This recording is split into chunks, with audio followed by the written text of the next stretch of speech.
بسم اللہ الرحمن الرحیم۔ السلام علیکم دوستو، کیسے ہیں آپ سب؟ امید ہے آپ سب خیریت سے ہوں گے۔ آج میں آپ کو 8 ہجری میں رحمت للعالمین صلی اللہ علیہ وآلہ وسلم کا ایک بہت ہی دلچسپ واقعہ سنا رہی ہوں۔ اذان کی برکت سے ایمان نصیب ہو گیا۔ لیکن اس سے پہلے ان دوستوں سے میری گزارش ہے جنہوں نے اب تک میرے چینل کو سبسکرائب نہیں کیا، چینل کو سبسکرائب کر دیں اور بیل کے بٹن کو بھی لازمی کلک کر دیں۔ تو آئیے چلتے ہیں۔ 8 ہجری میں رحمت عالم صلی اللہ علیہ وآلہ وسلم غزوہ حنین سے فارغ ہو کر واپس تشریف لا رہے تھے کہ راستے میں ایک مقام پر نماز کا وقت آ گیا۔ حضور اکرم صلی اللہ علیہ وآلہ وسلم نے اپنے مؤذن کو اذان دینے کا حکم دیا۔ اتفاق سے وہاں مکہ مکرمہ کے چند شوخ نوجوان بھی موجود تھے جو ابھی تک شرف اسلام سے بہرور نہیں ہوئے تھے، یعنی انہوں نے اسلام قبول نہیں کیا تھا۔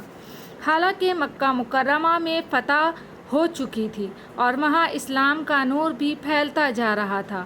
حضور اکرم صلی اللہ علیہ وآلہ وسلم کے مؤذن اذان دے چکے تو وہ سب نوجوان تمسخر کے طور پر اذان کی نقل اتارنے لگے۔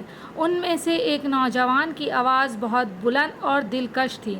سرکار دو عالم صلی اللہ علیہ وآلہ وسلم نے ان سب نوجوانوں کو بلا بھیجا اور ان سے استفسار فرمایا، تم میں سے کون ہے جو بلند آواز سے اذان کی نقل اتار رہا تھا؟ سب نے اس خوش الحان نوجوان کی طرف اشارہ کیا۔ حضور اکرم صلی اللہ علیہ وآلہ وسلم نے اس نوجوان کو حکم دیا کہ میرے سامنے اذان دو۔ وہ نوجوان حکم کی تعمیل میں کھڑا ہو گیا، لیکن اذان سے پوری واقفیت نہ تھی، اس لیے آپ صلی اللہ علیہ وآلہ وسلم نے انہیں خود اذان بتانی شروع کی۔ آپ صلی اللہ علیہ وآلہ وسلم کی زبان حق ترجمان سے جو کلمات سنے وہی دہرا دیے۔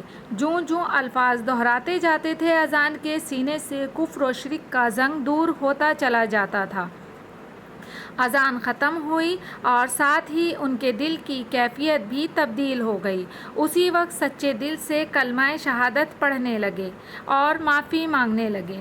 رحمت عالم صلی اللہ علیہ وآلہ وسلم نے انہیں ایک تھیلی مرحمت فرمائی جس میں کچھ چاندی تھی۔ پھر آپ صلی اللہ علیہ وآلہ وسلم نے اپنے دست بابرکت سے اس نوجوان کے ماتھے، چہرے، سینے اور پیٹ پر ناف تک کی جگہ ہاتھ پھیرا اور 3 مرتبہ یہ دعا دی، بارک اللہ فیکا و بارک اللہ علیکا، یعنی اللہ تعالیٰ تیرے منہ میں برکت دے اور تیرے اوپر بھی برکت نازل فرمائے۔ یہ خوش وقت نوجوان جن کو مدینے کے سلطان رحمت عالم صلی اللہ علیہ وآلہ وسلم نے 3 مرتبہ برکت کی دعا دی، حضرت سیدنا ابو محذورہ جمعی تھے۔ پیارے دوستوں، ملاحظہ فرمائیے، آپ نے اذان کا مذاق اڑانے والے ہمارے پیارے آقا حضرت محمد صلی اللہ علیہ وسلم کے اخلاق کریمہ سے متاثر ہو کر کے سرکار دو عالم صلی اللہ علیہ وسلم کی غلامی میں آ گیا۔ اس سے ہمیں یہ درس ملتا ہے کہ جب بھی کوئی اس قسم کا واقعہ پیش آ جائے تو بیجا سیخپا اور غصہ ہو جانے کے بجائے حسن اخلاق کا مظاہرہ کرنا چاہیے۔ حضرت شیخ سہولت بن اسیم اپنے شاگردوں کے ساتھ بیٹھے ہوئے تھے کہ ان کے سامنے سے ایک شخص گزرا۔ اس کا جو پائجامہ تھا زمین پر گھسٹ رہا تھا، جیسا کہ مغرور لوگوں اور نادان فیشن پرستوں کا دستور ہے کہ ان کے پائجاموں یا شلواروں کے پائچے ٹخنوں سے نیچے ہوتے ہیں۔ یہ خلاف سنت ہے۔ شاگردوں نے چاہا اس پر سختی کریں، لیکن انہوں نے اپنے شاگردوں کو جھڑکنے سے منع کرتے ہوئے فرمایا، میں خود اس کی اصلاح کی تدبیر کرتا ہوں۔ پھر آپ نے اس کو پکار کر کہا کہ ادھر آؤ، مجھے تم سے کچھ کام ہے۔ انہوں نے کہا، جی کہیے۔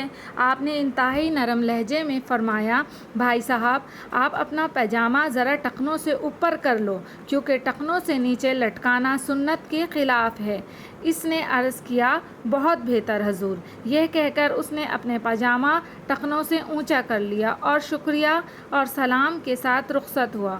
اس بزرگ نے اپنے شاگردوں سے فرمایا، دیکھا تم نے، اگر میں اس سے سختی کا برتاؤ کرتا تو اس کو ڈانٹتا ڈپٹتا تو وہ اور برائی کی طرف بڑھتا، لیکن میں نے اس سے نرمی سے بات کی تو دیکھو کہ اس نے میری بات مانی، اور نہ صرف بات مانی بلکہ اس نے شکریہ بھی ادا کیا۔ تو ہمیں بھی چاہیے کہ ہم جو بھی بات کریں، کسی کو کچھ بتانا سمجھانا ہو تو ہم اسے حسن اخلاق سے سمجھائیں، نہ کہ اس کے ساتھ سختی سے پیش آئیں، نہ کہ اس کو جو ہے وہ چھوٹا محسوس کروائیں اور خود بڑے بن جائیں کہ ہمیں سب کچھ آتا ہے اور سامنے والے کو کچھ نہیں آتا۔ اکثر ایسا دیکھا گیا ہے کہ ہم مغرور ہو جاتے ہیں۔ ہمیں حسن اخلاق سے پیش